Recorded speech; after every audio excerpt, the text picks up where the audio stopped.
வணக்க நண்பர்களே, நம் பதிவை பிடித்திருந்தால் லைக் பண்ணுங்கள், ஷேர் பண்ணுங்கள், சப்ஸ்கிரைப் பண்ணுங்கள்.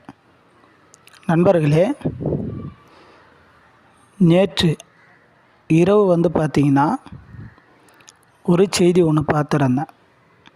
அந்த செய்தியில் பிஜிடிஆர்பி மினிமம் மார்க்ஸ் குறைக்க சொல்லி ஒரு வழக்கு ஒன்று போடப்பட்டதாக அந்த யூடியூபர் அந்த செய்தியில் சொல்லியிருந்தார்.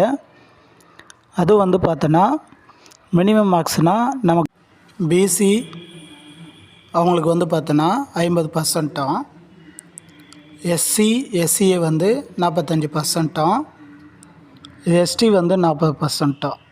அதாவது இப்போ இருக்கிற நடைமுறைப்படி பார்த்திங்கன்னா பிசி 75 மதிப்பெண்களும், எஸ்சி எஸ்சிஏ பார்த்திங்கன்னா 68 மதிப்பெண்களும், எஸ்டி பார்த்திங்கன்னா 60 மதிப்பெண்களும். சரிங்களா? இது மாதிரி தான் நடைமுறையில் இருக்குது.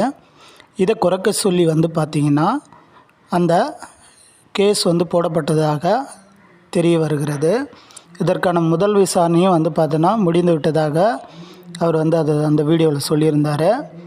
நிச்சயம் இது நமக்கு ஒரு மகிழ்ச்சியான செய்தியாக தான் இருக்கும். ஏன்னா கொஞ்சம் அந்த மினிமம் மார்க்ஸ் குறையும் போது நமக்கு அந்த எலிஜிபிலிட்டி நம்ம வந்துடுவோம். அப்படி இருக்கும்போது நம்மளுடைய இடஒதுக்கீட்டில் யாரும் இல்லைன்னா கண்டிப்பாக நமக்கு வாய்ப்புகள் இருக்குது. சரிங்களா? அதால் தான் நான் தம்ப்நெயில் கூட பார்த்தோன்னா பிஜிடிஆர்பி எழுதிய தேர்வர்களுக்கு ஒரு மகிழ்ச்சி செய்தின்னு சொல்லியிருப்பேன். சரிங்களா? எனவே பொறுத்திருந்து பார்க்கலாம் இது எப்படி இருக்குது அப்படின்னு சொல்லி.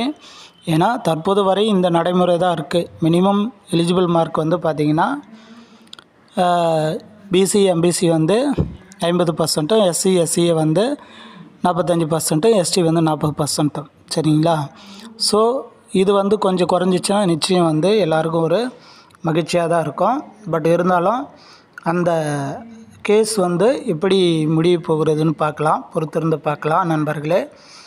மேலும் ஒரு டிஆர்பி அப்டேட்டில் நான் உங்களை சந்திக்கிறேன். நன்றி, வணக்கம்.